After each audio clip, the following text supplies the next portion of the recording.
Estou aqui no GTA Online e para seu personagem ficar invisível, você precisa ir em uma loja e ir em trajes de golpe furtivo tático. Aí vocês escolhem a primeira opção, que é essa. Depois disso vocês vão em blusas,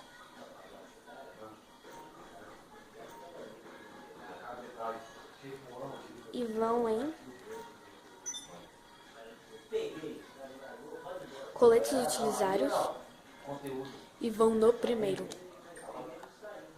E vocês viram que o personagem fica invisível. Vou mostrar um pouco pra vocês como funciona. E se inscrevam-se e cliquem em gostei. E tchau, tchau.